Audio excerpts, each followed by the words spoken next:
I think I'm entitled. You want answers. I want the truth. You can't handle the truth.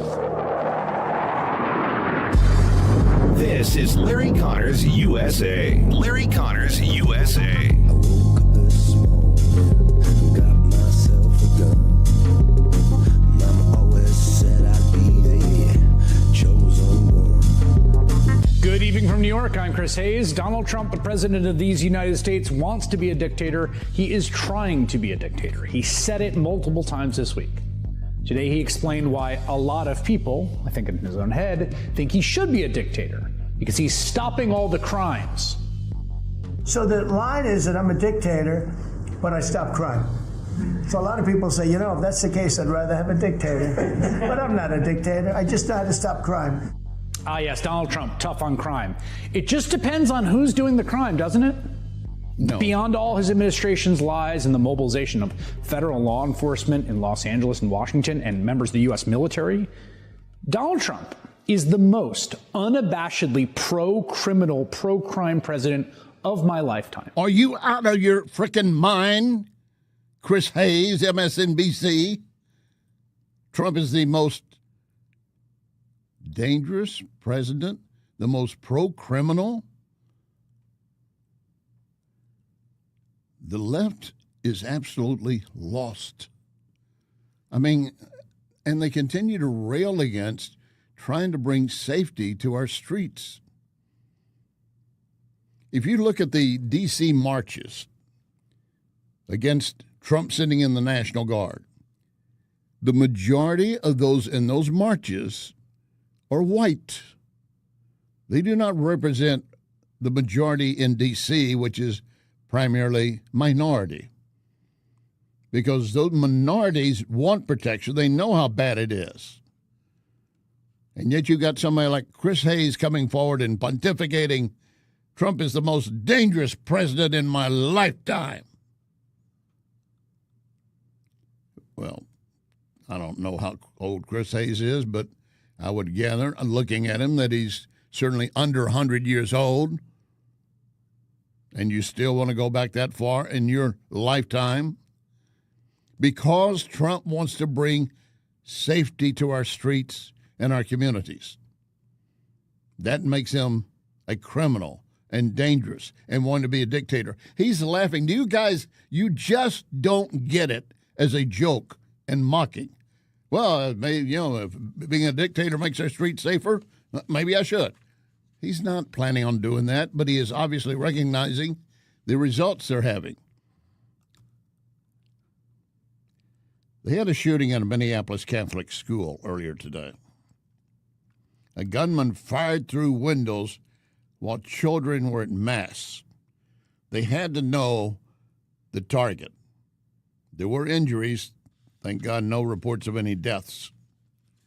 And nothing apparently over the top serious, but still, that's the kind of crime that Trump is trying to stop. But Governor Hansi Walls was all about Trump is the bad guy. And as they opened their DNC, their Democrat National Committee summer session in Minneapolis yesterday, he and the others were again denouncing Trump, trying to be a dictator. I will say this, if it does take a dictator to stop people from shooting at children en masse, I guess we're going to have to go that step. But again, that's not the point. The left is just trying to paint a false narrative. And they're losing support. You want an example of one of the greatest losses of support for them?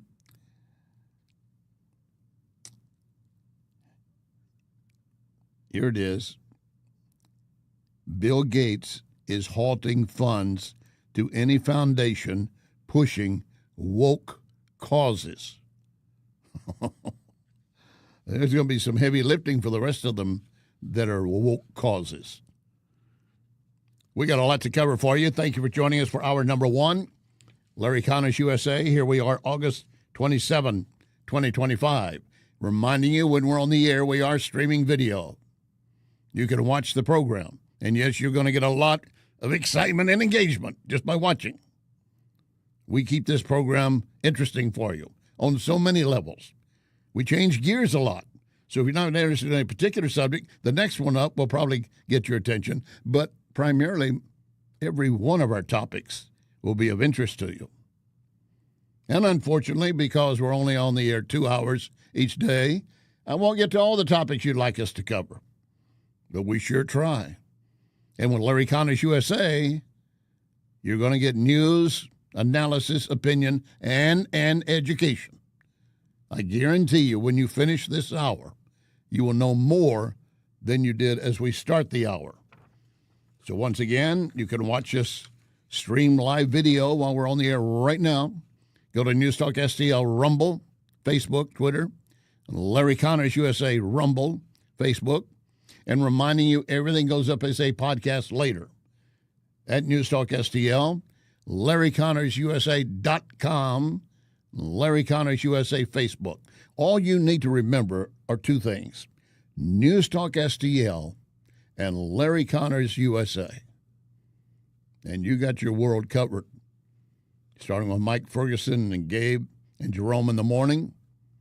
And then, of course, Vic and Ken, followed by Jamie Allman, followed by Speaker Tim Jones and Chris Harps, and then to this hour. And we've got more beyond this and on the weekend. We have a great lineup all the way around. It's also a good time for me to remind you, coming up Thursday, yes, it's coming on fast, Thursday, September 18. We're wrapping up August. We're that much closer. September 18 is if you want tickets to the Steve Forbes presentation as he talks about entrepreneurship at Lindenwood College, you need to apply right now. You need to go to NewsTalkSTL, find the page. It will be open for you immediately. Tell us you want tickets. We do not know, or I don't know, how many tickets are left at this moment. But if you don't have a ticket, we cannot let you in. I'm sorry to be that direct about it, but if you want tickets and a chance to visit and meet Steve Forbes, you're going to have the ticket. Coming up later in this hour, actually the next hour, David Greenfield, CEO of the David Horowitz Center, about the fight against the leftists, going all the way back to our founding fathers in their fight against leftists. Yes, they did exist then too. They're like termites. Nuclear bomb will destroy them. They're still going to be them and cockroaches. They're going to be around forever. Later in this hour, a deep dive into the Chicago crime and the Democrat resistance, partly expressed, as you heard, by Chris Hayes, that they don't like Trump making cities safer. Let's focus briefly on the New York City race, because it's not so much a new mayor for New York City, but one of the guys running, as you well know, is a self-proclaimed Marxist, communist. He won't really call himself a communist, but socialist, Mondami. We all know what that is translating to: socialism to Marxism to communism. That's a natural range of things. Maria Bartiromo. Welcome back. Well, New York City's mayoral race now 2 months away. Self-described Democrat socialist Zoran Mamdani seeing $1 million fundraising haul in the most recent round. He is raising money fast. A majority of those donors, however, are from outside of New York City. Mamdani's haul between July 12th and August 8th nearly double that of independent Andrew Cuomo and incumbent Eric Adams in the same time. The latest polls show Mamdani leading the pack, but now New Yorkers seem to be souring on his socialist policies. His campaign had to walk back a position from the Democrat Socialists of America, which first endorsed him to wipe out enforcement of misdemeanors. Yeah, that's what he was going to do. Wipe out enforcing misdemeanors as a crime. Do you know how many different crimes fall under misdemeanors, and depending to the extent? Drug possession is a misdemeanor until you reach a certain level. Trespassing, obviously. Indecent exposure. You walk up in front of a bunch of children, drop your pants. That would be a misdemeanor. And he didn't want to prosecute those. Driving under the influence sometimes can be a misdemeanor. Disorderly conduct, petty theft, assault, domestic violence, receiving stolen property. All of those fall under categories of misdemeanor and then various classes of misdemeanor until some reach the felony level. And Mamdani was saying, along with his supporters, we will stop prosecuting those crimes. Do you think that's going to make your city safer? Curtis Sliwa, the founder of the Guardian Angels, is running on the Republican ticket, and he says there's something else we need to know about Mamdani, because the money he's getting, I want to know the source. I want to check to see on Zoran Mamdani's donors if, in fact, they're bringing in dark money from overseas. I would suggest that the Justice Department immediately look into that, because all of a sudden, from being such a favorite of so many people in New York City, he can't seem to raise money in New York City. He's exhausted that supply. Why it makes sense that he would have not only Soros money, which we know he has, but maybe dark money. Let's investigate that. Let's find out if I am correct or if I am incorrect. But I have a feeling that's what's happening in this election cycle. I think you're right, Curtis Sliwa. It is dark money coming in. And he continues to get more such dark money. Well, the Cracker Barrel leadership cracked over the night. Returning to the previous logo, keep in mind, the CEO insisting customers liked our new look. More of our stores wanted the new look. That's what she did say. But the $143 million drop in market value said otherwise. Another big story is Cracker Barrel. They have gone back to the old logo. They listened to you, the customer. Here's a quote from the restaurant.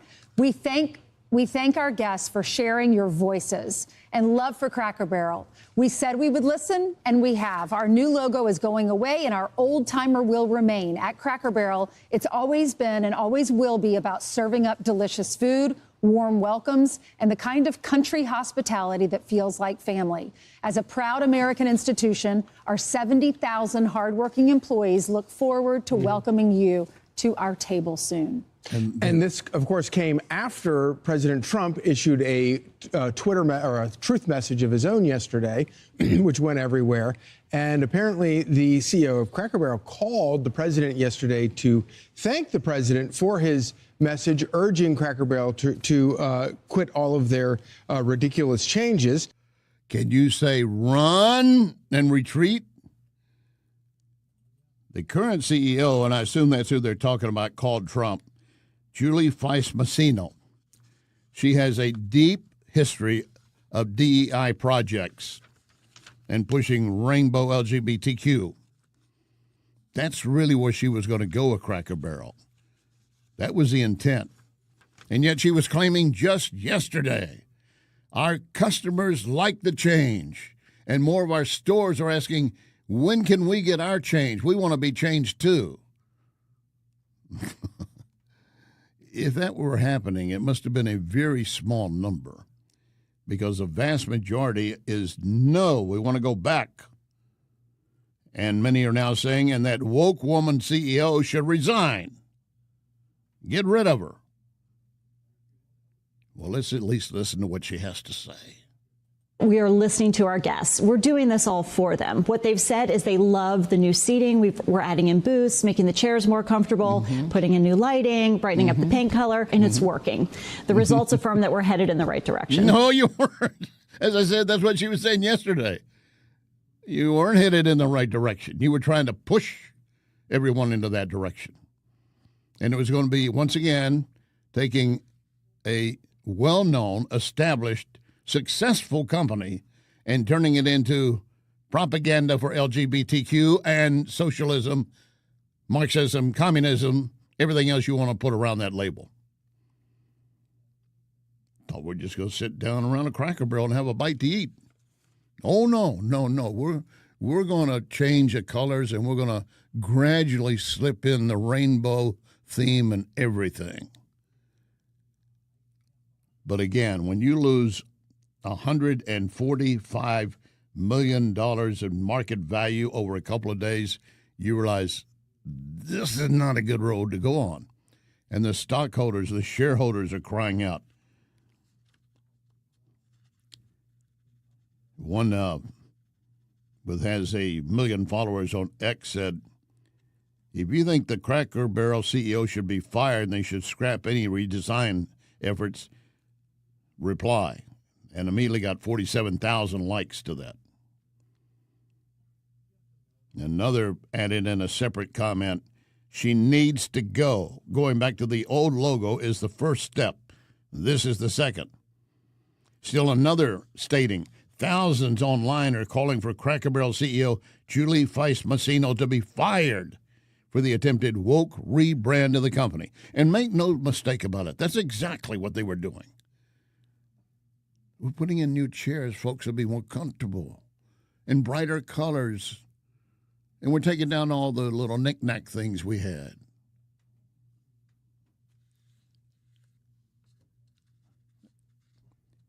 An independent journalist, longtime supporter of Trump, Benny Johnson, wrote prior to what they did overnight, early this morning, Cracker Barrel is not backing down. They're doubling down. Inclusivity, DEI initiatives still running rampant within the company. Keep up the pressure. Woke CEOs need to understand these decisions can cost their companies. And yes, it did. Shares in Cracker Barrel tumbled by more than 10%. And since the new logo was announced just August 18, what do we hear? Not even 10 days later. And now they're doing the flip-flop back.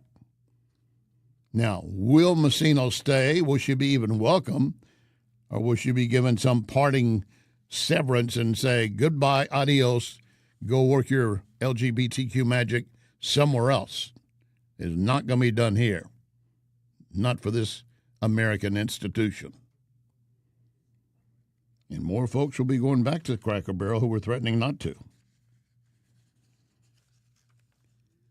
This is not a matter of telling a company what it can or can't do. It's their company. They can do what they want. But they're going to pay a price if they want to spit in the face of Americans. And that's exactly what she was doing. She knew the institutional history of Cracker Barrel.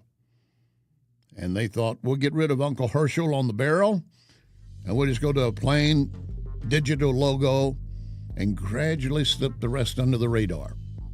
Nope, caught you. And now it could cost you your job. Hope it does. Coming up, focusing on American cities, making them safer, and yet cries from the left because we're defending against crime. Lock and load, ready on the right.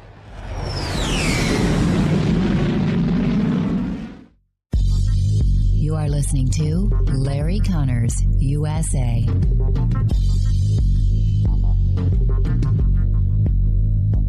In all these years that Wellington Environmental has been my sponsor, I've never mentioned their duct cleaning services. Allergy season is here, and Wellington crews clean air ducts daily in homes and commercial buildings, also cleaning air handling units and diffusers in commercial facilities. Why? Well, because people will see black dirt and mold on the vents, or they are actually suffering from allergies. Don't be fooled by low-cost duct cleaning providers saying they charge only per vent, because once they get on site, the price will skyrocket. Wellington does not do this, never has. Wellington will give you an estimate, and you say Larry Connors, and immediately you get a 20% discount. Call Cindy, 314-644-4930, 314-644-4930. Make your home and business better, safer with Wellington. Be well with Wellington. Back pain? Follow me to Esquire Sports Medicine, where they've got your back. Esquire is the oldest sports medicine clinic in St. Louis. Dr. Draghi and his team of chiropractors can get you back to work, back to life without the pain. New patients usually scheduled within 24 hours. 314-644-0885. 644-0885. EsquireSportsMedicine.com. Another day must be another roofer in town. And John Beal and I were talking. He said, every time you turn around, there's a new roofing company. Many of them have no idea what they're doing, and the statistics show that many will be out of business within 2 to 5 years. Who are you going to call to help you then? You need to remember only one name, John Beal. John Beal Roofing. You have a problem, he can take care of it. And we'll be here for you. John Beal Roofing. Call 1-800-NEW-ROOF. 1-800-NEW-ROOF. The Oak Street Inn and Lounge has some great news. The Speakeasy will now be open on Sundays, starting at 2. Open to the public. Great for those in the industry who'll want to enjoy a Sunday fun day. Plus, enjoy sushi and cocktails. What more could you want? You want to make sure you get the code. And how do you get the code to the Speakeasy? You go to the Facebook, Oak Street Inn and Lounge Facebook.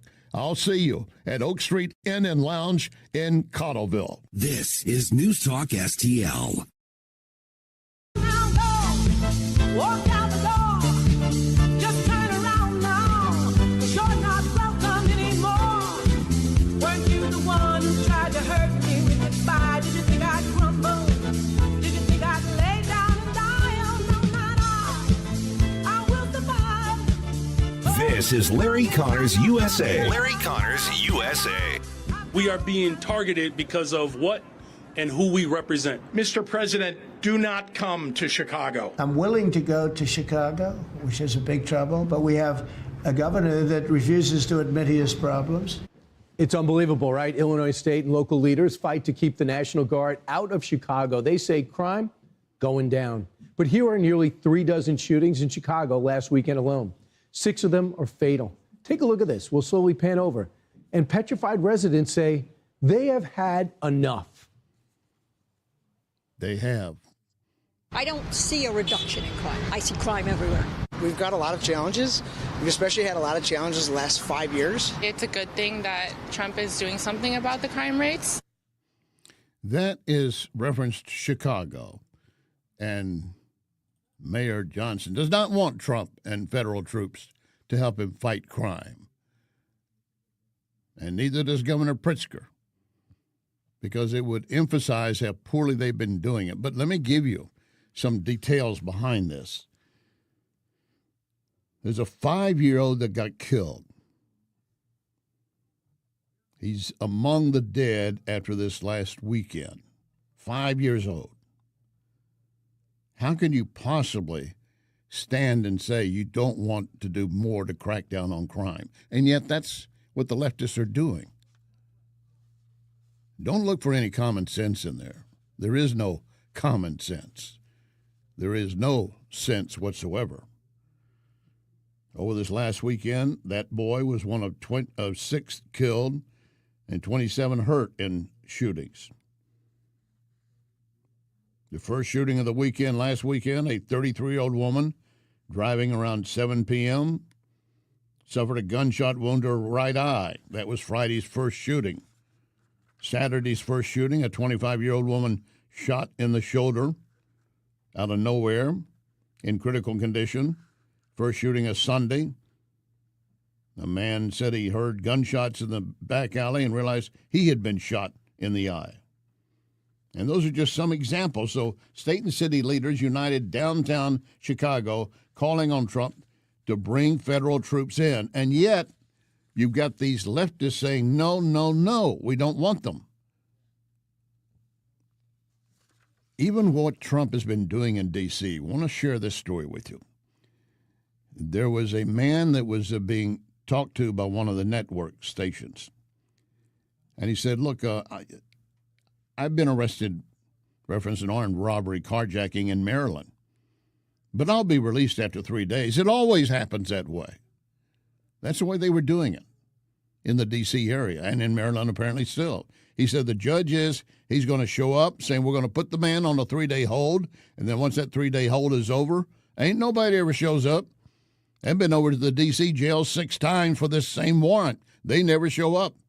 D.C. jail has to release me. They release me. It's the same thing every time. This is a guy that carried out a carjacking. Said, I know they're going to let me go. Nobody's going to show up and try to prosecute it. Well, Trump has put a stop to that in D.C., and he's setting his sights on Chicago. And here comes a very interesting quandary. Joe Scarborough, as leftist as you can be, on MSNBC, talking to Chicago Mayor Johnson, trying to say, wouldn't more cops help you in fighting crime? Would you also like to get federal funding to help put 5,000 more cops on the street in Chicago? Would that help drive down crime? Well, look, policing by itself is not the full strategy. No, I understand that. You've talked about the other things you want, and I said those are good and important programs, but I'm asking also, would 5,000 more police officers on the street in Chicago be helpful to go along with all of those social programs that a lot of cities are engaging in and having success with? Well, look, here's the best way I can put it, Joe, is that in the 90s when I was in high school, we had 3,000 more police officers and we had 900 people being murdered every single year in Chicago. It's just not policing alone. There he goes again. He did not answer the question. To his credit, and it's seldom I give Joe Scarborough credit, but to his credit, he continued. Do you believe that the streets of Chicago would be safer if there were more uniformed police officers on the streets of Chicago? I believe the city of Chicago and cities across America would be safer if we actually had, affordable housing.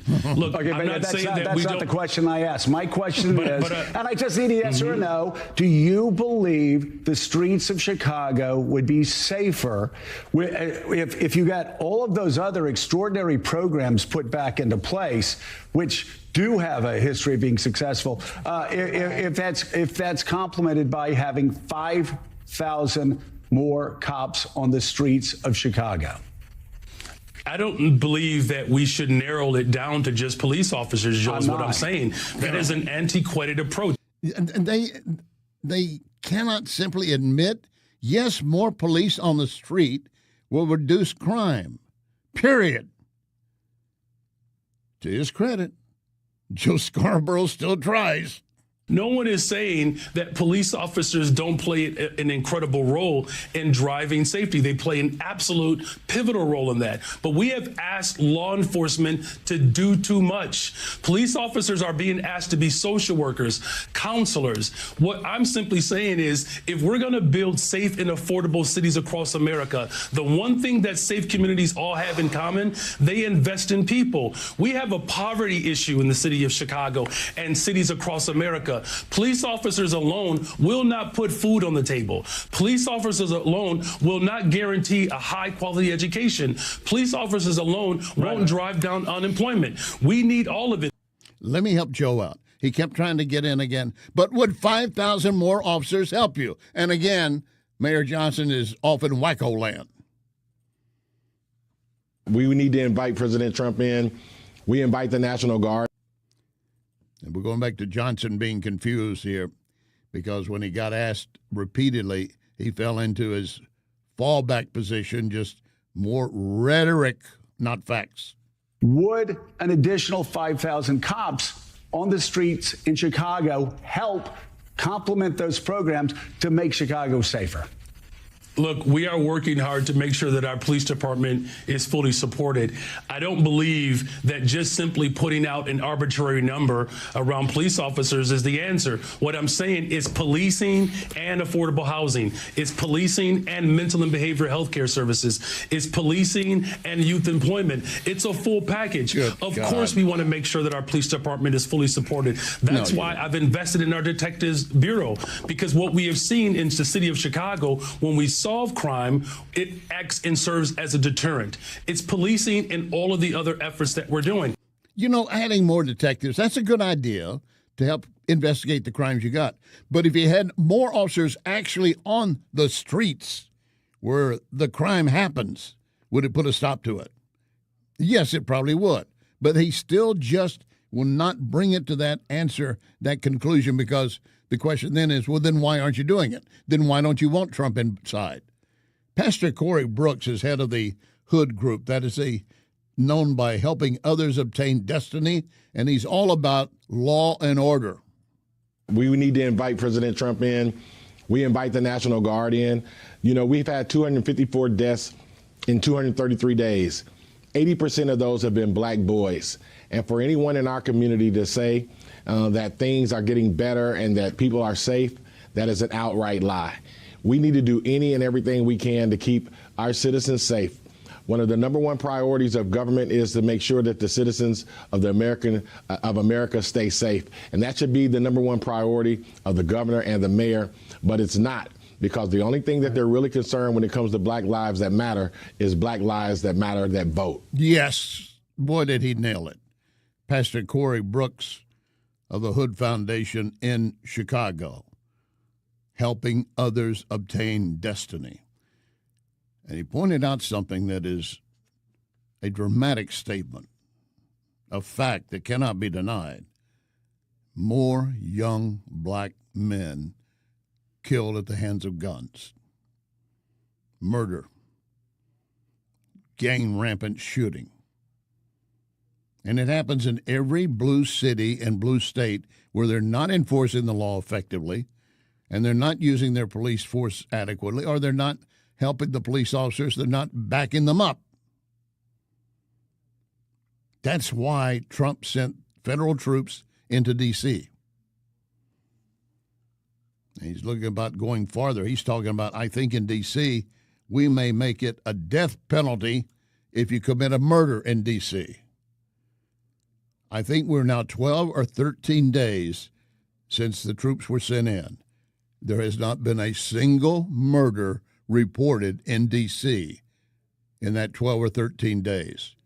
Contrast that to what you just heard about Chicago. Is it effective? Hell yes, it's effective. Coming up, we got a lot of material, I should say stuff, I don't mean like stuff in that sense, but stuffing to put in front of you that you're going to enjoy, like U.S. buying into corporations on behalf of America. Why shouldn't we? Texas Governor Abbott saying we're going to put a stop to anyone buying land in Texas. And Charlemagne the God comes forward on burning the U.S. flag. You don't want to miss this next segment.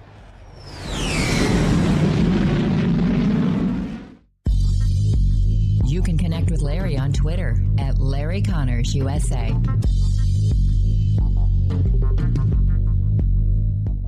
I can tell you how to get a free quick quiz to see how artificial intelligence can boost your company's potential. You go to priglobal.ai, priglobal.ai. St. Louis Business Magazine listing PRI as one of the leading IT companies, and PRI has its own AI lab to develop what your business needs. priglobal.ai, priglobal.ai. You want the best place to watch baseball or any sport and be able to enjoy premium cigars and whiskeys? Lit Cigar Lounge. Lit has so many events each month, you need to constantly check the Lit Cigar Lounge Facebook. You don't want to miss anything. Plus, you can order food from Napoli Brothers Pizza and Pasta, delivered within minutes right to your table. By the way, we're in the season for great patio dining. Napoli Brothers Pizza and Pasta has your table waiting. Hey, looking for windows that solve your problems and actually add value to your home? Renewal by Anderson. Anderson products increase your home value by at least 15%. Right now, get $329 off every window, $729 off every patio or entry door, and ask about our zero interest plan for 3 years. Renewal by Anderson, the full-service replacement division of Anderson. That's a name you've trusted for more than 122 years. Renewal by Anderson has FiberX frames, 20% stronger than vinyl, built to last. It's why we have more 5-star reviews than anyone in St. Louis. And only Renewal by Anderson backs it up with the nation's best warranty.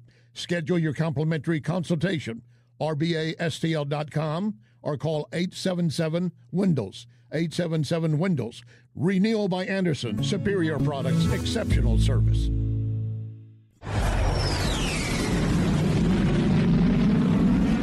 Hey, if you're 50 or older, you do not want to take any risk with your money. In fact, you want Leslie Consulting. My friend Bob Leslie can show you a gain and retain plan. It means you never lose. Plus, you get up to a 20% bonus on day one. Leslie Consulting, a leader in brokerage and risk management. 314-721-0066. LeslieConsulting.com. This is News Talk STL. I've been holding out so long. I've been sleeping all alone. Lord, I miss you. I've been hanging on the phone. I've been sleeping all alone. I won't kiss you.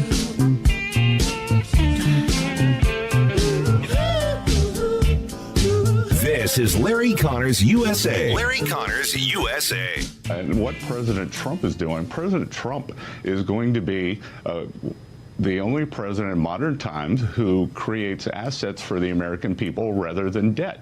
And he saw that Intel had been given grants and wanted to know why the American taxpayer wouldn't participate in the upside. So there's $11 billion of immediate value, and I think there's a very good chance here that it could be much more.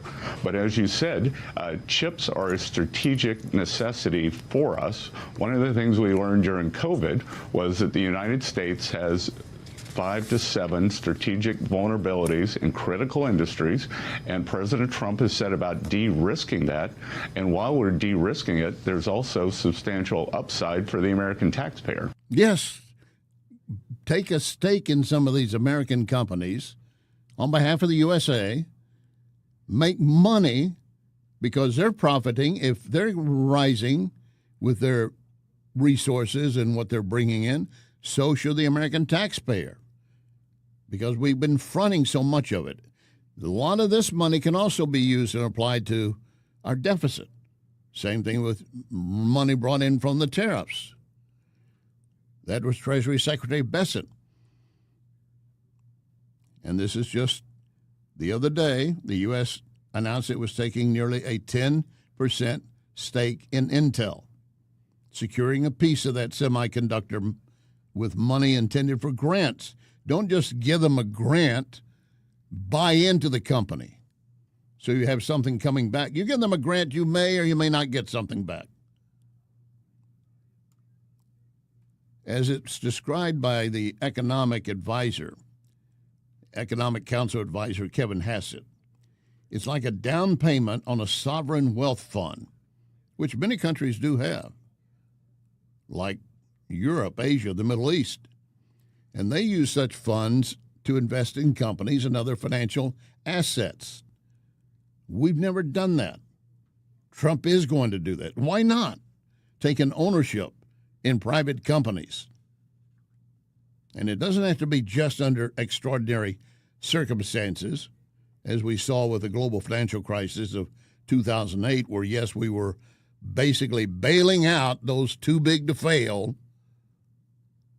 But you homeowners, you were just upside down, weren't you? I know, I was one of them. We didn't get any help or bailout, did we?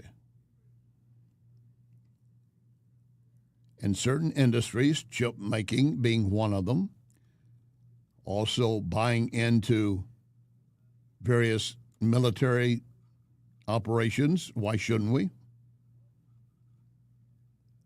Then pharmaceuticals being another critical area. Why should we rely on others to create aspirin in China? Why don't we help local companies start gearing up to produce that so we don't have to rely on China? And not only help them, but we buy into them. We're not talking about nationalizing U.S. private companies. We're not doing that. We're buying a stake in them. If they're going to be successful, profitable, because of what this nation helps them do, great. But you, the taxpayer, should also be rewarded.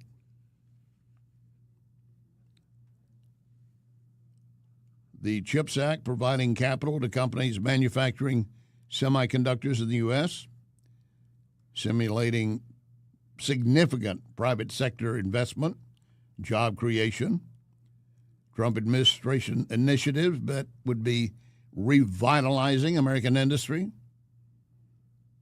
manufacturing, workforce training, Apple's $600 billion investment. We should be owning part of Apple, Johnson & Johnson, and others in areas where we need them, and the same thing with the supply lines. Why not buy into that? The BBC watching this across the water, as if we really care what they think. While the Trump advisors are saying we can take a stake in more, the BBC is quickly to point out Trump's intel deal breaks with American tradition. So be it. That was then, this is now. By taking a 10% stake in Intel, a Fortune 500 company, one of the largest manufacturers of semiconductors, it makes it part of the U.S. portfolio. Those who would be against it might be those on the inside that had some trading issues going on they're trying to cover up, and now if federal dollars are coming in as buying stock, there might be a little bit more suspicion around them. I raise that just as a possibility. I'm not saying it's happening, but we don't like that because those folks are trying to get ahead of you. In fact, they're stepping on you to get higher up the ladder. Trump wants us to take advantage of every opportunity for Americans. That brings us to stopping China and other nations from buying U.S. land. This is critical. There's a legitimate fear what would happen if states allow these kinds of purchases. Well, Texas Governor Abbott says his state will fight back, is fighting back. That story when we continue. You are listening to Larry Connors, USA. The Napoli heritage of fine dining continues with Napoli Kirkwood. Napoli Kirkwood, now open. So add that to Cafe Napoli in Clayton, Napoli 2 in Town and Country, Napoli 3 in St. Charles, right next door to Napoli C. And don't forget about Napoli Brothers Pizza and Pasta in the district, Chesterfield Valley. All of those locations, plus now, open, Napoli Kirkwood. This is Larry Connors, USA. Larry Connors, USA. This is very simple. Hostile foreign adversaries like China, Russia, Iran, and North Korea, as well as foreign terrorist organizations like Trinidad and Tobago, must not be allowed to own land in Texas, period.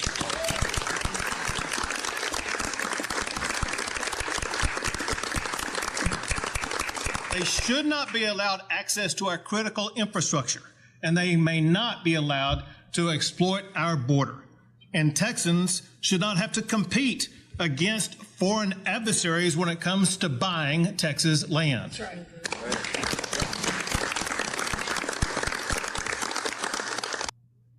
No, they shouldn't. Abbott signing into law something that he says we need for our state, and I would say it's needed for every state. Texas Governor Abbott. One of the bills I'm going to sign is SB 17. It's the strongest law in the United States to prohibit foreign adversaries from buying land in our great state.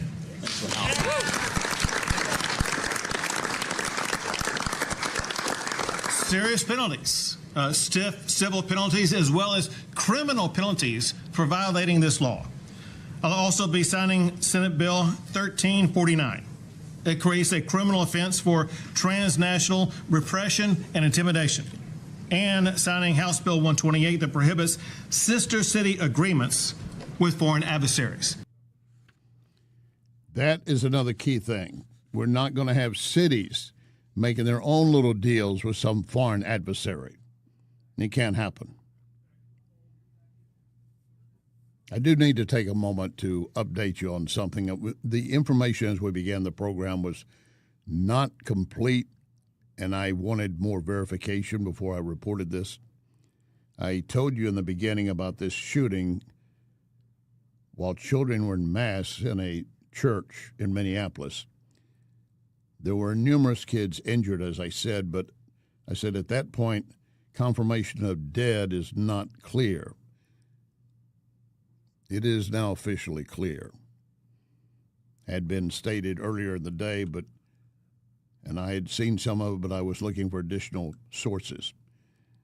Witnesses who were there say the gunman attacked this Catholic mass, killing 2 children were inside and 17 others being injured.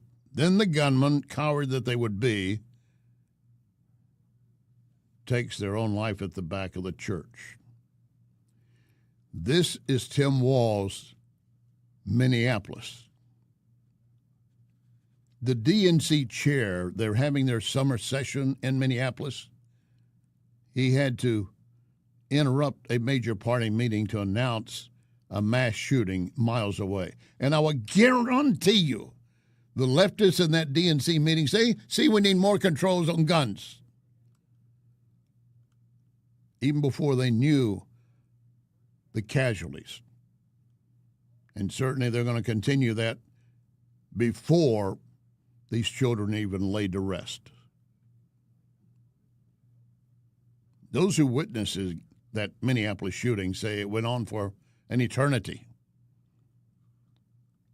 According to some reports, the gunman used a shotgun, a rifle, even a pistol. And again, as I said, I'm always reluctant to jump into these till I get more confirmation. But it is confirmed and reconfirmed that 2 of the children at a Catholic mass were killed. Motive still not known. Don't know if he was targeting Catholics in general, children in general, or what. It makes no difference. Minneapolis has a crime problem. Chicago has a crime problem. Every blue city and state has crime problems. Washington, D.C. had a major crime problem. Trump sent in the National Guard and federalized the police. There's not been a murder in D.C. since that time. 12 days or so. And all other crimes dropped dramatically. Unfortunately, that means that these cockroaches ran into neighboring counties, getting out of D.C. district, knowing they could be tracked down. And we should continue tracking them down.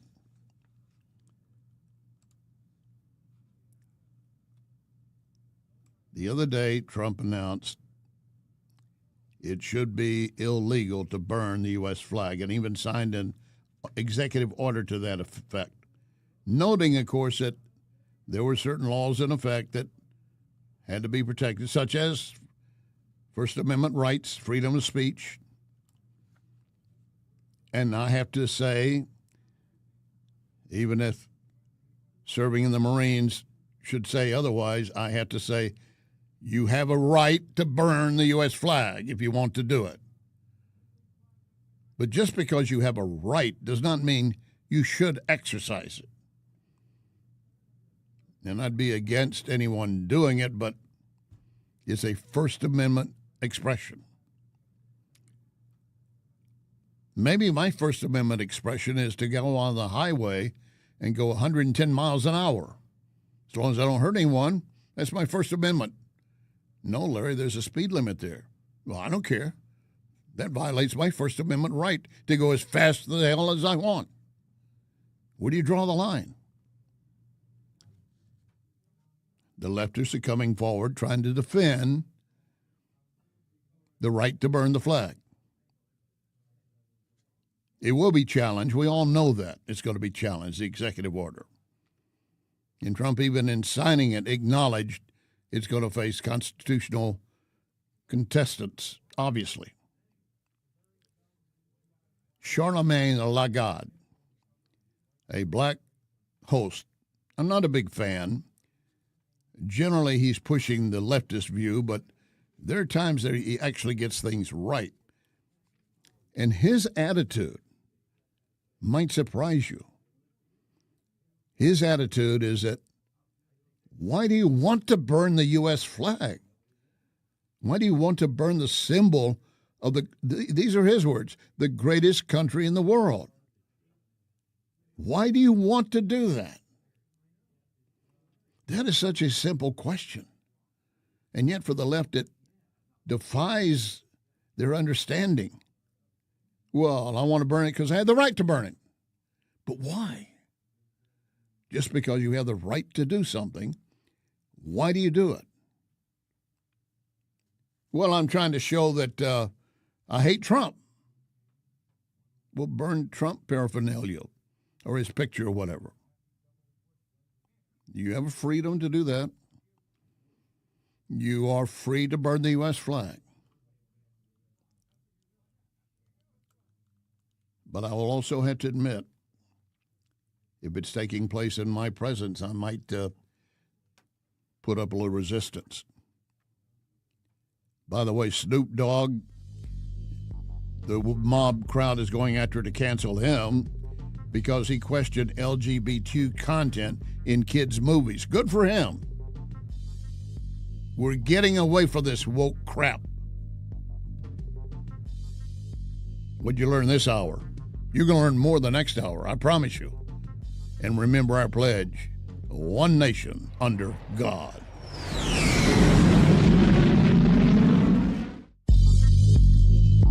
You can hear podcasts of this program at Larry Connors USA Facebook. Larry Connors USA Facebook. John Beal Roofing reminds you we are in the stormy season, and that means if you have even the smallest leak in your roof, you could soon have a much bigger issue. Call John Beal to make sure that your biggest investment is protected. That call can save you major dollars. If you do get hit during a storm, John Beal has a rapid response team. Call 1-800-NEW-ROOF. 1-800-NEW-ROOF. 1-800-NEW-ROOF, John Beal. You and I might have something in common, back pain.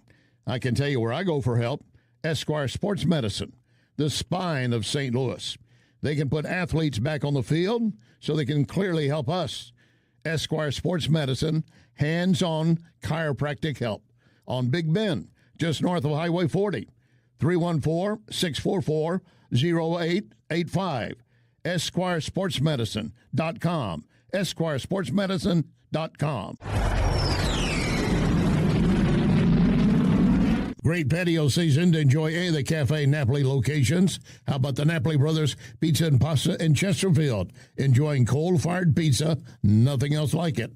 Napoli Brothers Pizza and Pasta in Chesterfield. A few doors down, Lit Cigar Lounge, where you can enjoy premium cigars and whiskeys. Check the Lit Cigar Lounge Facebook for details, plus gift cards for friends. I'll see you at Lit Cigar Lounge in Chesterfield. It's that time of season when families, businesses are moving. For local or long distance, I endorse McGuire Moving. Get a date set soon before the schedules are booked. 314-241-0600. 241-0600. McGuire is constantly giving back to our veterans, such as Support Dogs for Our Brave. So with McGuire, you're getting excellent service and helping our vets. McGuireMoving.com. So many times, Vincent's Jewelers has helped me surprise someone special. Vincent's locally owned can do the same for you, and you don't have to break the bank to get something really nice, maybe even customized. The smile you're going to get back from that special someone, priceless. Check VincentsJewelers.com every day because new items are arriving and there are special deals. Vincent's, my only jeweler. VincentsJewelers.com. VincentsJewelers.com. Question: are you looking to unlock the full potential of artificial intelligence for your business? I want you to meet my friends at PRI Global, named by the St. Louis Business Journal as a leading IT consulting firm. 25 years helping local and worldwide companies. PRI Global has a free survey to determine where your company stands in your AI journey. You simply go to priglobal.ai, priglobal.ai. And I also have a phone number, so get ready to copy that number. And I'll remind you that PRI Global has its own AI lab, creating, adapting, developing, pushing the boundaries for what AI can do for you. Here's the number, 636-689-0545, 636-689-0545, or visit priglobal.ai, priglobal.ai. This is News Talk STL.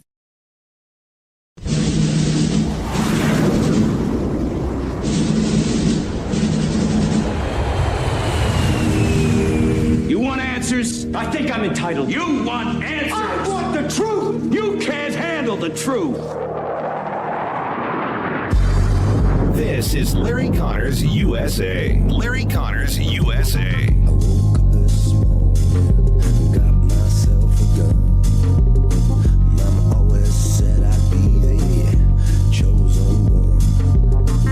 Would you also like to get federal funding to help put 5,000 more cops on the street in Chicago? Would that help drive down crime?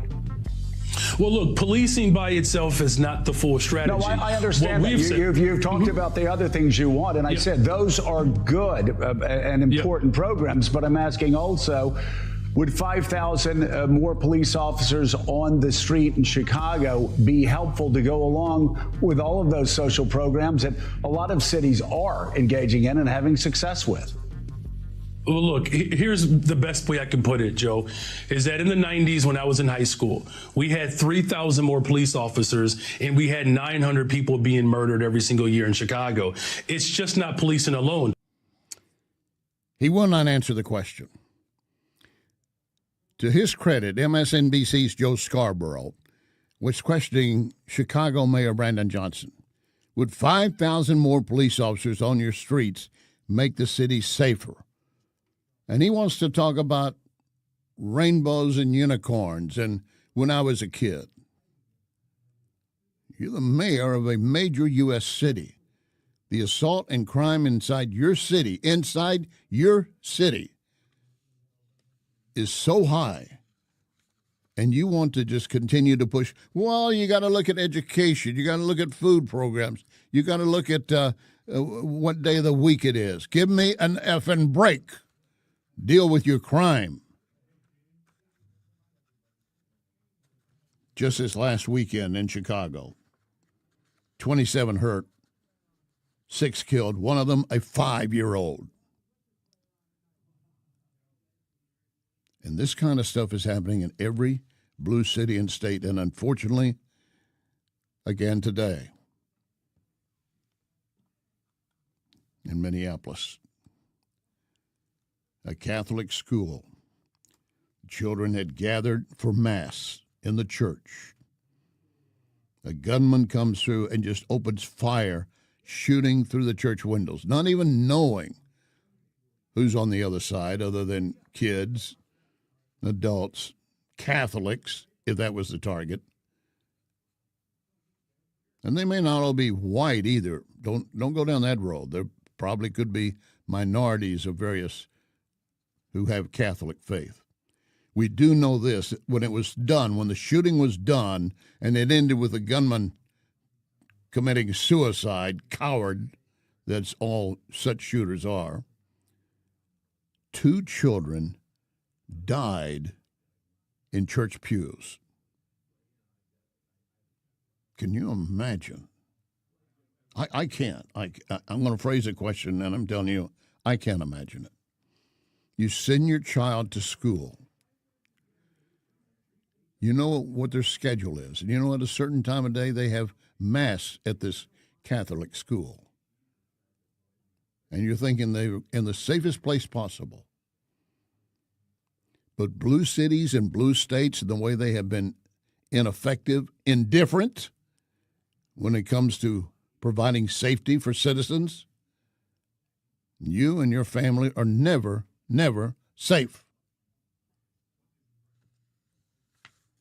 Can't count on the authorities to help, even the police officers who want to be there to help. Spread too thin, not enough, or then when they do take action, the leftists come for their head because they find something they did wrong. And, of course, the outcry comes immediately from the left. See, we need more control on guns. A variety of weapons was apparently used by the gunman. A shotgun, maybe an assault rifle, as they like to call it. Pistol. Those objects sitting in a car are not going to harm anyone. It's the person who picks them up and means to hurt, maim, kill. Hearts and our prayers go out to the families of those who lost their children sitting in a mass in a church pew, and to the others who were injured.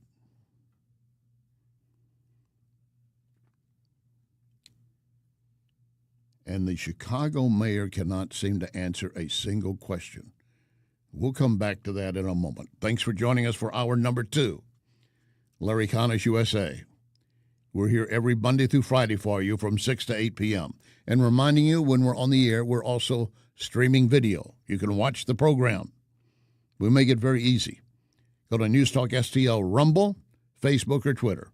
Larry Connors, USA, Rumble, or Facebook. And everything goes up later as a podcast, video and audio. Available at NewsTalkSTL, LarryConnorsUSA.com, Larry Connors USA Facebook. We're going to be there for you. You can search any other platform you want. You type in Larry Connors USA, you will get the program you're listening to right now as a podcast at that point. And with Larry Connors USA, we do, just like the station, provide you news, analysis, opinion, and I'm making sure we add education. You will leave this hour with more knowledge than you had as we began it. So let's go back to Joe Scarborough of MSNBC, a true lefty, questioning the Chicago mayor, would 5,000 more police officers help you? There's the question. The answer is somewhere in the outer zone. Do you believe that the streets of Chicago would be safer if there were more uniformed police officers on the streets of Chicago?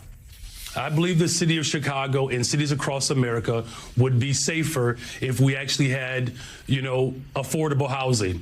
Look, okay, I'm not saying that we don't. That's not the question I asked. My question is, and I just need a yes or a no, do you believe the streets of Chicago would be safer if you got all of those other extraordinary programs put back into place, which do have a history of being successful, if that's complemented by having 5,000 more cops on the streets of Chicago? I don't believe that we should narrow it down to just police officers, Joe, is what I'm saying. That is an antiquated approach. The antiquated approach is law enforcement, rule of the West. If that's antiquated, then that's what we need. They want to talk about, we need more counselors. We need more people to go out and help deal with these people. Who do you want to send to talk to a man who wants to go berserk and shoot up a Catholic mass with children inside of it? Do you want to send someone who has a gun to put a stop to them? Or do you want to send some young kid out of college that has a social psychology degree of some type, and you think that they will bring an end to it? They're going to be among the victims. And yet the left is so hell-bent on the Trump derangement syndrome. They would rather Americans die than admit that Trump stopped the violence in D.C. by sending in the National Guard and federalizing the police department. Now, will it come back at some point? The crime, of course. But if you continue to tap it down, you continue to show that you're going to be in their face and they will pay for their crime, then it will change the picture, if not immediately, overall.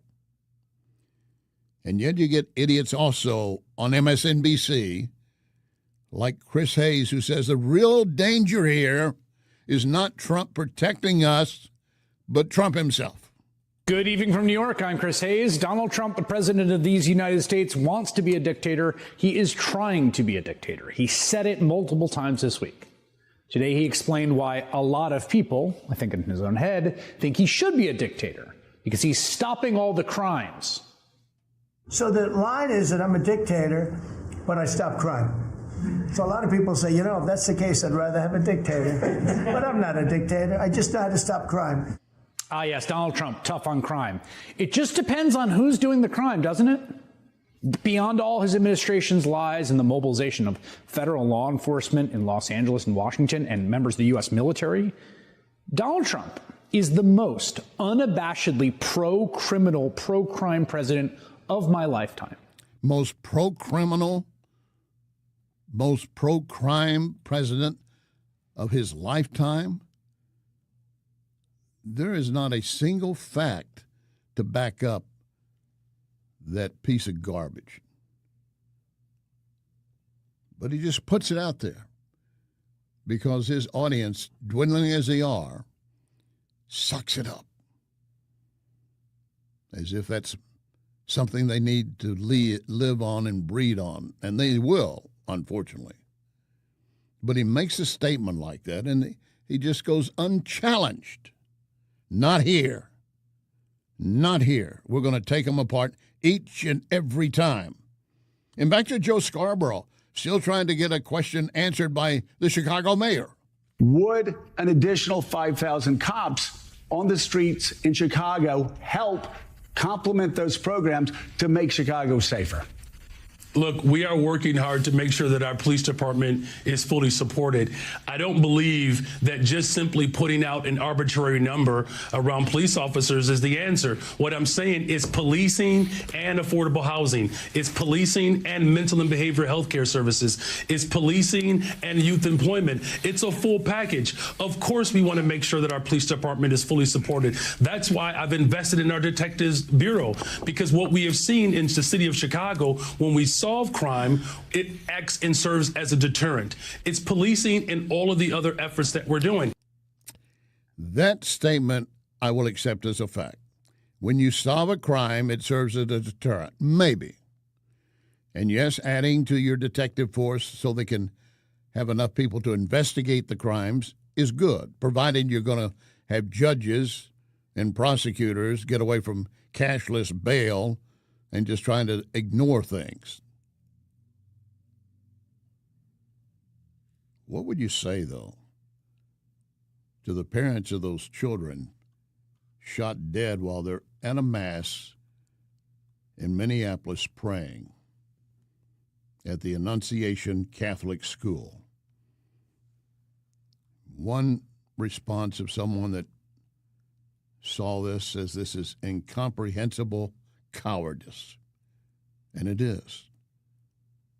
These children at a prayer mass shot dead and others injured because of the attitude and the lack of understanding police and policing, as you heard exhibited by Chicago Mayor Johnson, is the same at every blue city and state. And this shooting took place nearby where the DNC, Democrat National Committee, is holding their summer session. They actually had to interrupt the event to announce there's been a school shooting nearby. And I know many of those on the left immediately start saying, see, we need more controls on guns. Do you think a criminal is going to pay attention to an additional law on a gun when we have adequate laws? You do know it's against the law to kill by whatever means. I'm listening there to Mayor Johnson still evading the question directly from Joe Scarborough. And if I had a hammer, I would have been hitting myself in the head. Thank God I didn't. Now, in the New York City mayor's race, there's another issue that's coming up, and crime is part of it. I'll come to that in a moment. But first, there are legitimate questions about who is funding the socialist Marxist Mondami? GOP candidate Curtis Sliwa says, we need answers. I want to check to see on Zoran Mondami's donors if, in fact, they're bringing in dark money from overseas. I would suggest that the Justice Department immediately look into that, because all of a sudden, from being such a favorite of so many people in New York City, he can't seem to raise money in New York City. He's exhausted that supply. Why it makes sense that he would have not only Soros money, which we know he has, but maybe dark money. Let's investigate that. Let's find out if I am correct or if I am incorrect. But I have a feeling that's what's happening in this election cycle. I think he's right, and I would not be surprised that George Soros and others are helping him bring people in to vote in the New York City mayoral election. And even Andrew Cuomo, former governor who's running for mayor, is questioning what is happening here. And one of the things that Mondami has had to back away from, he really wanted to stop a lot of policing activity. He knew that would appeal to his base audience. One thing would decriminalize misdemeanor crimes. They were all, hey, that's great, that's great. You know what, misdemeanor crimes, how many crimes fall under that category, depending on the level of the crime? Trespassing, that's prosecutable. Drug possession, that's a misdemeanor crime until you reach a certain level. Driving under the influence is a misdemeanor crime until you crash and kill someone. Assault, domestic violence, indecent exposure. A man walks up, drops his frontal nudity in front of a bunch of children. That's a misdemeanor. And they want all of that to be lifted off the books so no one will be arrested for that kind of behavior. The voters of New York City, even those that fall into the AOC type category, if they really do a full, detailed analysis and evaluation, they will realize we do not want to go down that street. But as it is, they're just following the Pied Piper, Mondani. Although he's got to change his tune a little bit, because some are recognizing we can't really decriminalize all these misdemeanor crimes.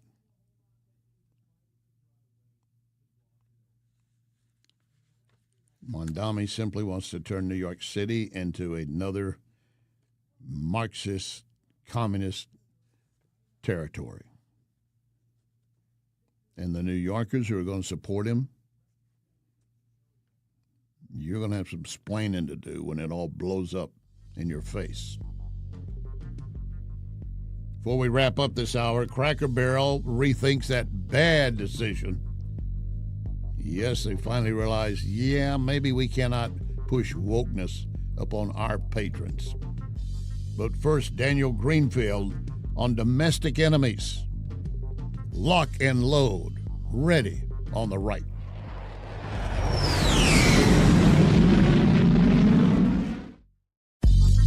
You are listening to Larry Connors, USA.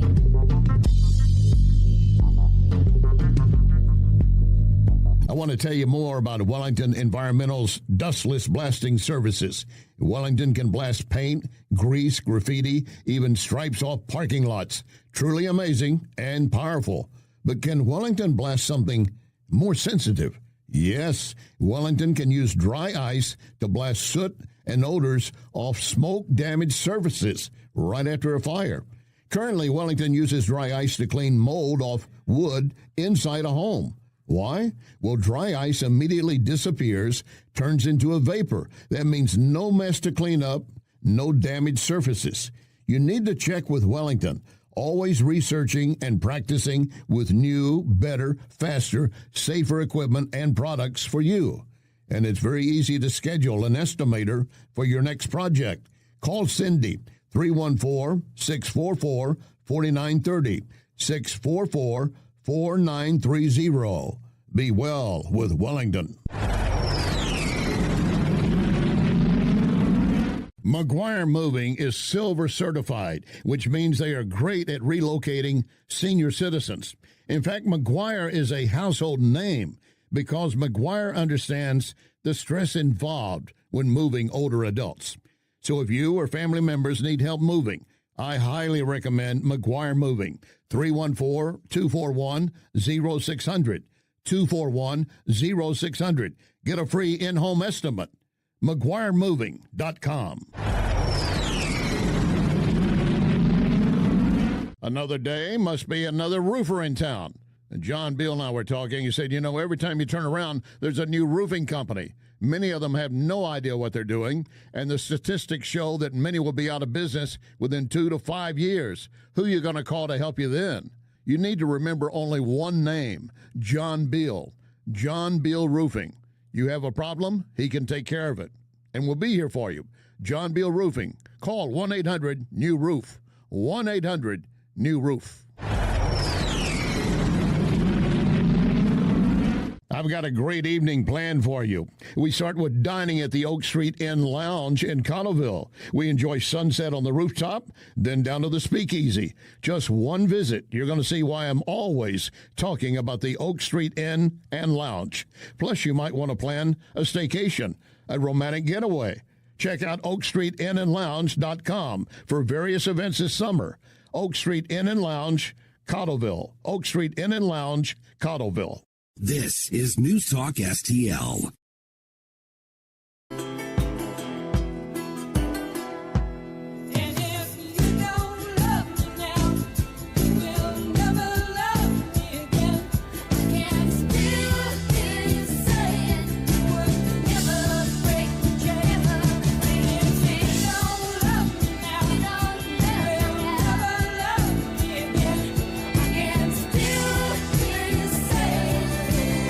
This is Larry Connors USA. Larry Connors USA. Welcome back. My guest is Daniel Greenfeld. He is the CEO of the David Horowitz Freedom Center. He has a book out I want to discuss before we wrap up our conversation. Domestic Enemies, the Founding Fathers Fight Against the Left. Had you thought that far back about how our founding fathers were facing leftists at the time? Daniel, welcome aboard. Glad to have you with us. I was always glad to be here. Thank you. Now, when we booked this yesterday, we did not know what was going to happen this morning in Minneapolis. A gunman going crazy and shooting into a church mass filled with children, killing 2, injuring others. Your response to that before we go forward? Oh, this is what President Trump has been talking about. You've got Democrat cities, you've got left-wing cities, you've got pro-crime cities, where violence is out of control. And the solution is not gun control. The solution is to actually lock up the criminals. Minneapolis has been one of the cities that has enabled crime on a large scale. They went out, they defunded the police, they opened up the prisons, they sent a message to the police that the mayor, that the city government does not have their backs. And this is just the latest horrific incident that is continuing to happen. Whether it's Minneapolis, whether it's Chicago, whether it's New York City, there's been a failure of law and order, and President Trump has promised to bring back law and order to outraged howls of protests from the politicians that have enabled this reign of terror. But these leftists fight against Trump. In fact, before you joined us, I was running a clip of one of the MSNBC hosts that was claiming directly that Trump is wanting to be a dictator because he wants to put, Chris Hayes, as a matter of fact, he wants to put federal police and National Guard troops everywhere. You know what? They want to be like Europe so much. Europe's crime problem has become so bad that in countries like France, they do have troops in the street. And they have troops in the street because things have completely spun out of control. And this is starting to happen in America now. And federal troops are obviously not the solution. The solution is to have city governments that do their jobs. The solution is to have clean elections. But right now, we do not have that. What we have is criminals that are just being enabled, that are just being permitted to run rampant. For example, a few days ago, President Trump signed an executive order ending so-called cashless bail, which means criminals get arrested, they're right back out on the street. In New York City, you have criminals with over 100 arrests.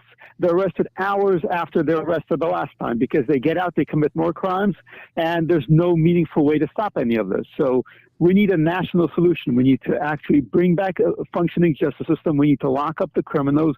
Otherwise, this is never going to end, and it's only going to get worse.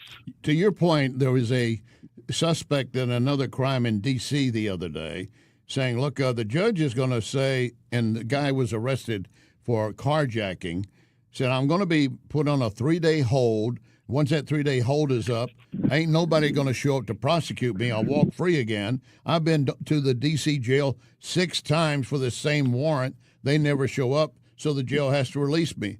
Every time, that's what they do. This is a criminal admitting, I get to do what I want and walk back out on the street. Yeah, this is exactly what's happened. We talk about why is crime so high? Well, this is why. You have a so-called casus belli, you have mandatory diversion, you have diversion in general, which means they're not actually being locked up. You have prosecutors that don't prosecute. You have judges that are very happy to free all these people because they started out as public defenders themselves and they believe that the criminals are the victims. And you have cities that are so overwhelmed by the resulting crime that they can't even function. Clearance rates, even for homicides, are something like 30% in some of these cities, which means most murders do not get solved, which means go ahead and kill people. As long as nobody sees you, you are home free. And to that extent, you wrote an article for Front Page magazine the other day, part of the Horowitz Foundation publication. After that 5-year-old got killed last weekend, immediately Chicago politicians are condemning Trump for trying to maybe send federal troops into Chicago. You know, Chicago is, there's a reason they call it Chirac. It's a war zone. Over 1,000 people have been shot so far this year, approaching 200 people shot in August so far. This is absolutely a war zone. Children are being killed. People are being killed left and right. Somebody gets shot every 4 hours. You know, Ukraine is safer than this. And what's the response when President Trump proposes to crack down on it? Well, they go ahead, they have their protest rally.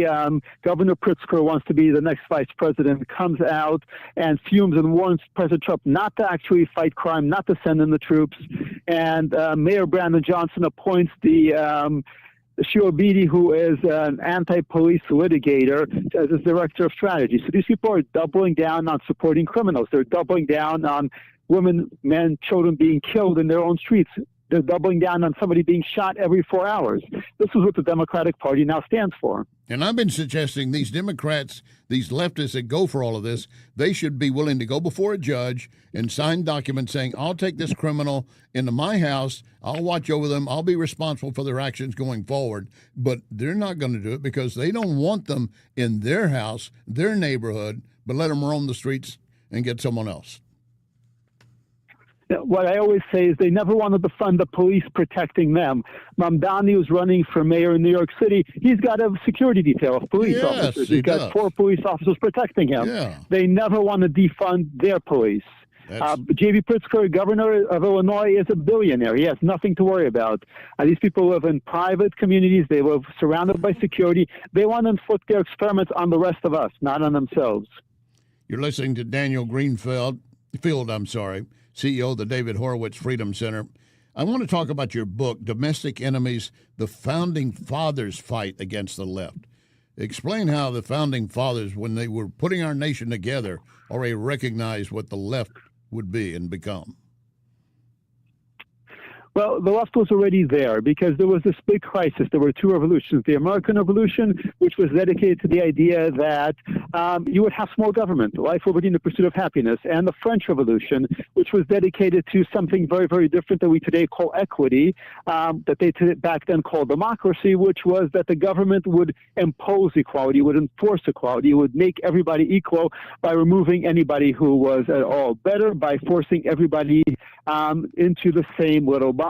And to do that, they had to kill thousands and tens of thousands of people. And by the end of the Reign of Terror, France was soaked in blood, and it was no closer to being an equal society.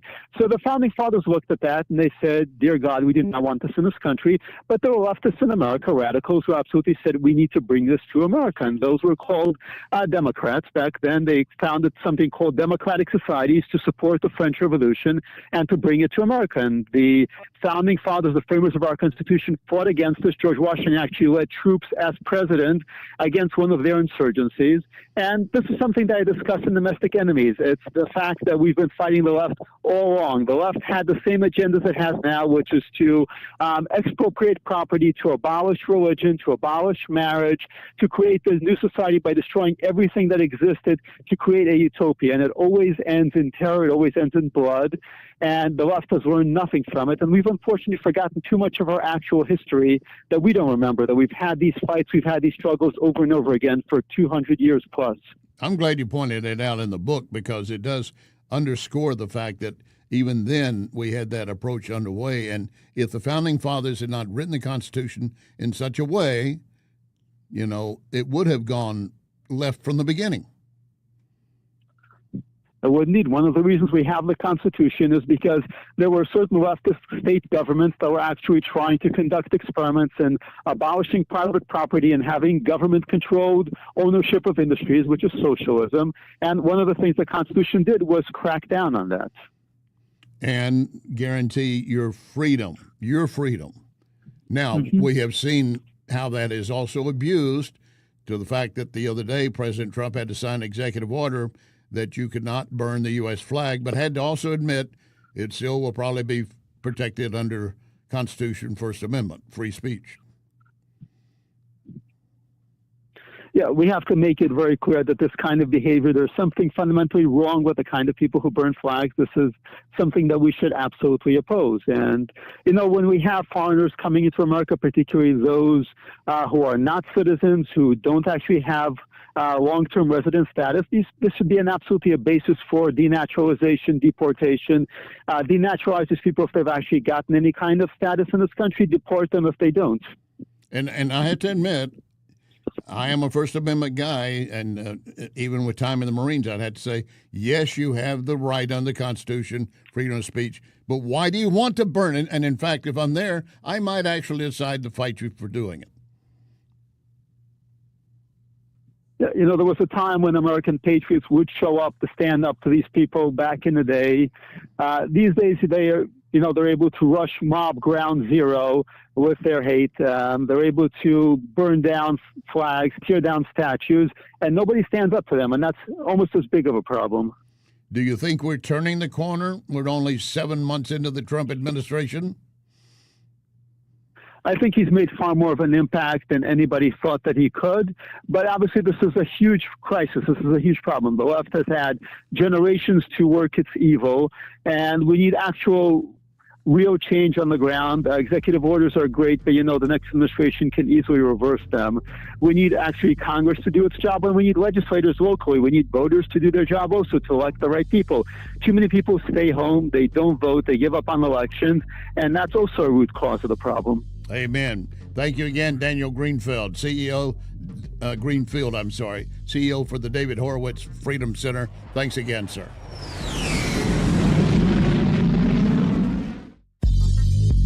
You can connect with Larry on Twitter at Larry Connors USA. I've got a phone number for you and a website where you can take a free, quick survey to learn how to use artificial intelligence, AI, to put your company on a fast track to the future. Here's the number. It's a 636 area code, 636-689-0545. 689-0545. This is PRI Global. And recently, the St. Louis Business Journal named PRI Global as a leading IT consulting company. 25 years working with hundreds of companies, several Fortune 500, locally and around the world. PRI Global has its own AI lab to develop what's best for your company. Take the free survey and be on your way to the future. 636-689-0545. 689-0545. Or go direct, priglobal.ai. priglobal.ai.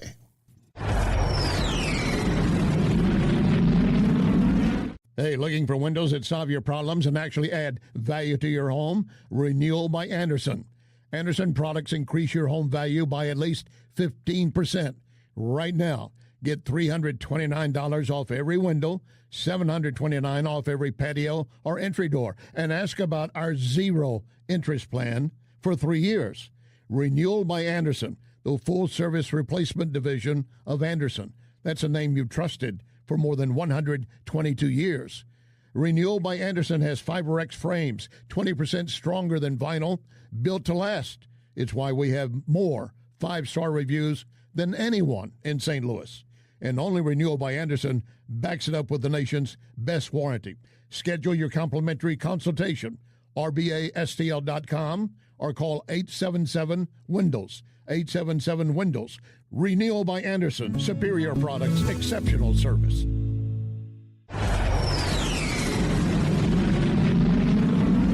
You've worked hard for your money, so protect it. Meet my friend Bob Leslie and ask about the Gain and Retain Plan.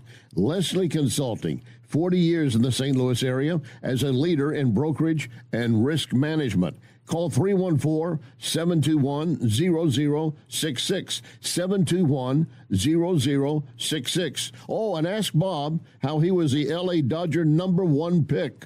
LeslieConsulting.com. This is News Talk STL.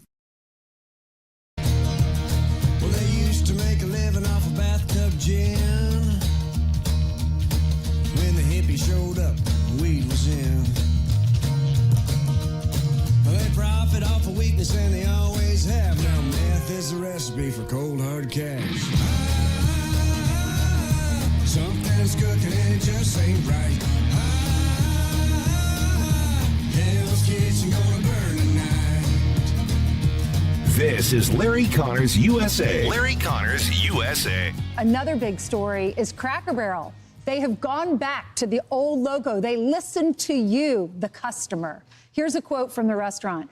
We thank our guests for sharing your voices and love for Cracker Barrel. We said we would listen, and we have. Our new logo is going away, and our old timer will remain. At Cracker Barrel, it's always been and always will be about serving up delicious food, warm welcomes, and the kind of country hospitality that feels like family. As a proud American institution, our 70,000 hardworking employees look forward to welcoming you to our table soon.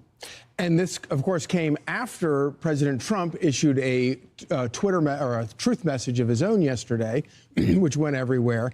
And apparently the CEO of Cracker Barrel called the president yesterday to thank the president for his message urging Cracker Barrel to quit all of their ridiculous changes. Now, when they say the CEO, that Fox report, I don't know if they're talking about the CEO that was in charge of making the change, or maybe a new CEO that didn't identify by name. But let me give you some backstory on this. And I'm going to refer to a Fox News article. They've done good research on it. And it points out Cracker Barrel's slide into a rebranding debacle began with a phone call at 4:30 in the afternoon on May 16, 2024. 2024. May.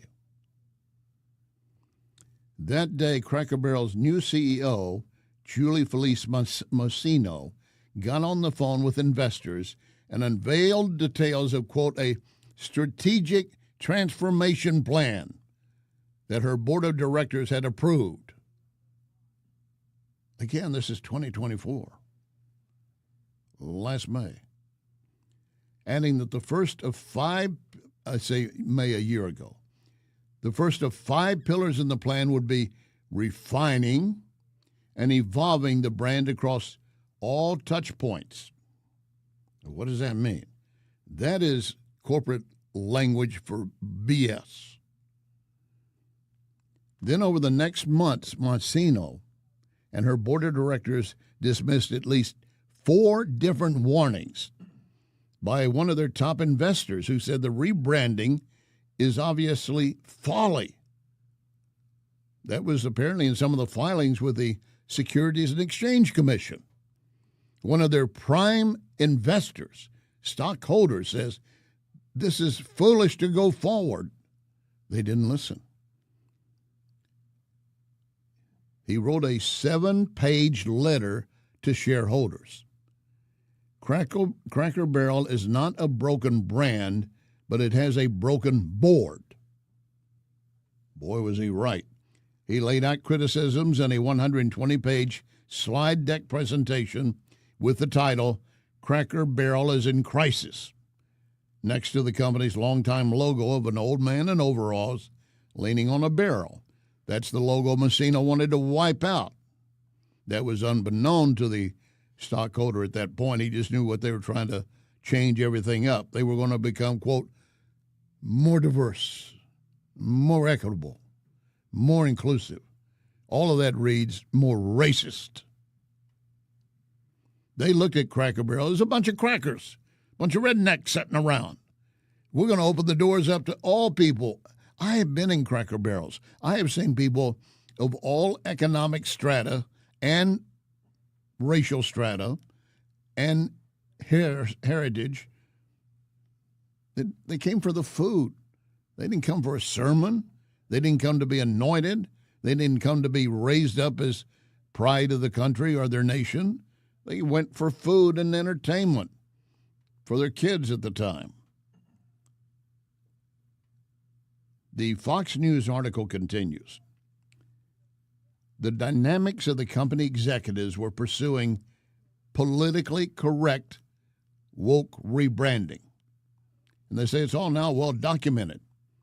A timeline of the last year and a half behind the scenes showing a corporate myopia, basically seeing only what's in front of them, ignoring caution and barreling forward with rigidity.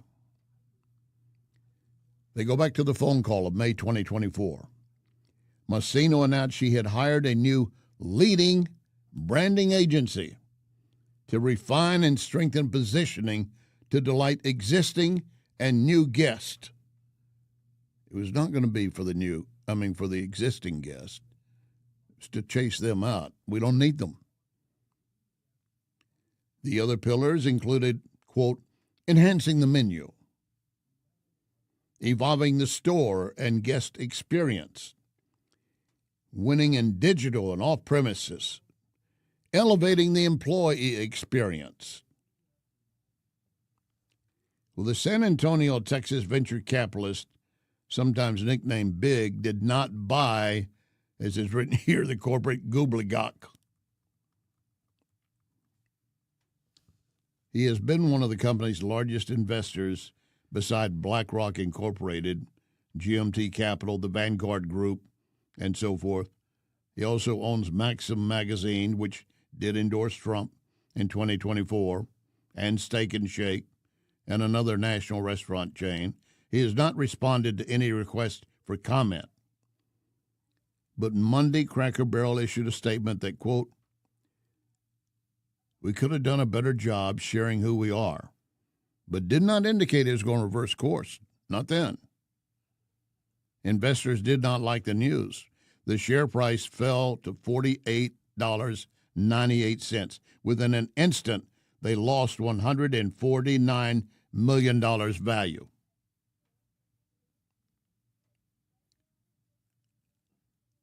This investor is the son of a former military officer born in Tehran. And in 1977, he and his family fled to San Antonio after the Ayatollah came into power.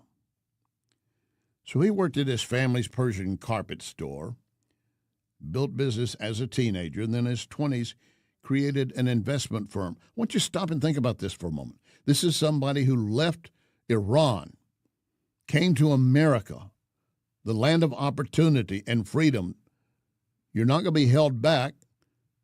It may not all be equal for everyone all the time, but you have equal opportunity if you apply yourself. And he did.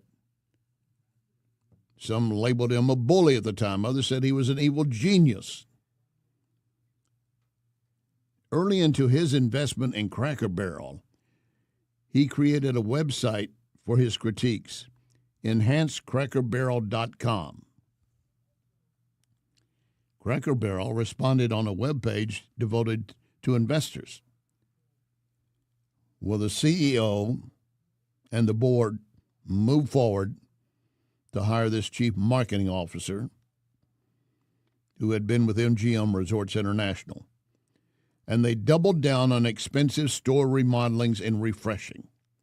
And in the 2024 annual report released last September, Diversity, Equity, and Inclusion section featured 7 business resource groups for promoting diverse members, Black leaders, Hispanic, Latino culture, LGBTQ plus awareness, military veterans, and women's leaders. They threw all that in there, thinking, look, we got military leaders in there. You should be for that.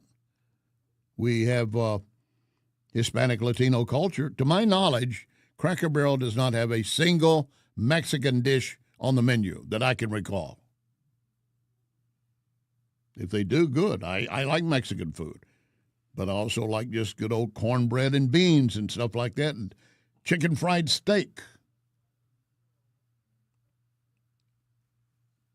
The main stockholder, or the one that's been complaining about this, fought back.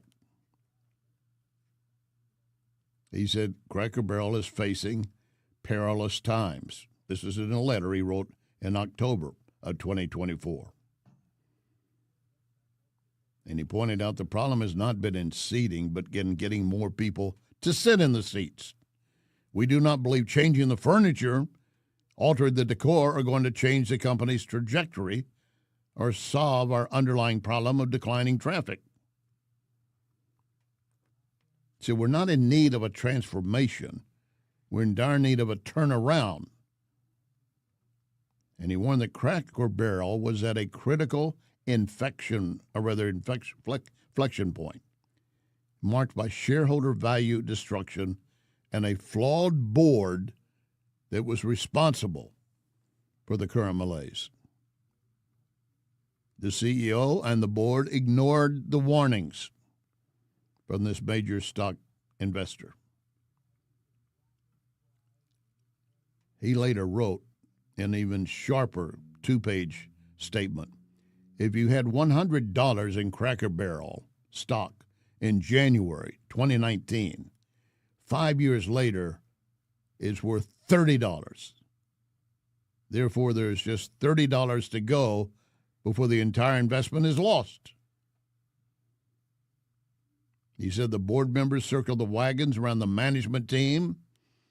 They denied that they were making a mistake, and they only went farther down and doubled down. And he said, let me make my position clear. The company's $700 million remodel plan will not work. But they were all hell-bent, I'm not adding this, not his statements. They were hell-bent on promoting DEI and everything else that went with it. They were going to steamroll over it. And the customers would come. The existing customers have turned their back on it. And now Cracker Barrel issuing a statement today, and supposedly the CEO, which one, I don't know, called Trump, said, thank you for calling it to our attention. We want to go back to being a welcome place of hospitality for everyone. But I'm telling you, in the back of their minds, they're still going to do what they can to jack it around. Meanwhile, go enjoy a good country fried steak. I would. I really would. I shouldn't, but I would. You know, sometimes the leftist has something to say that is so far out of it, it deserves repeating. Not to make the statement appear more legitimate, but to showcase the stupidity of the leftists making the remark. This case, MSNBC, Chris Hayes. Good evening from New York. I'm Chris Hayes. Donald Trump, the president of these United States, wants to be a dictator. He is trying to be a dictator. He said it multiple times this week. Today, he explained why a lot of people, I think in his own head, think he should be a dictator because he's stopping all the crimes. So the line is that I'm a dictator, but I stop crime. So a lot of people say, you know, if that's the case, I'd rather have a dictator. But I'm not a dictator. I just know how to stop crime. Ah, yes, Donald Trump, tough on crime. It just depends on who's doing the crime, doesn't it? Beyond all his administration's lies and the mobilization of federal law enforcement in Los Angeles and Washington and members of the U.S. military, Donald Trump is the most unabashedly pro-criminal, pro-crime president of my lifetime. Pro-criminal, pro-crime president of my lifetime. If I had this idiot in front of me, I'd grab him by the neck. Oh, I'm sorry, I shouldn't do that. Chris Hayes, I keep my hands off of you. But I would grab you by the neck verbally. Give me one case where it shows Trump is pro-crime. Give me one. He sent the National Guard in to D.C. to prevent and reduce crime, and it's been successful so far. And yes, so far has to be added. Pete Hegseth told the National Guard, you're allowed to carry your weapons.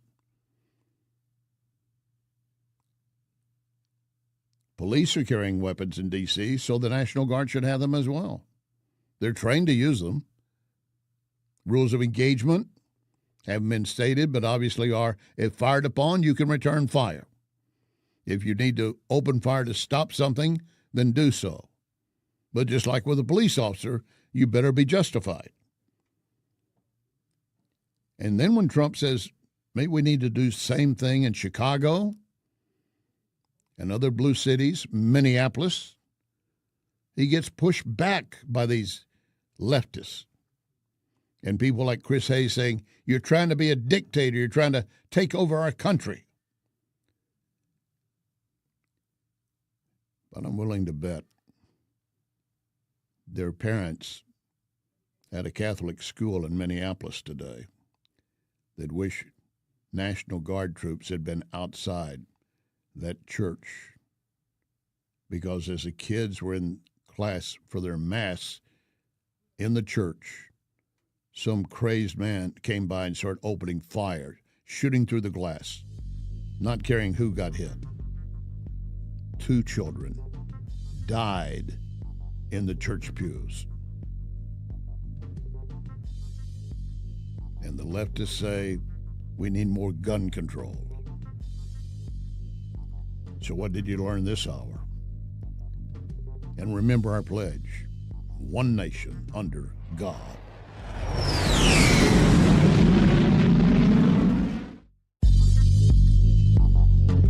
You can follow Larry on Larry Connors USA Facebook. Larry Connors USA Facebook. This is Larry Connors USA.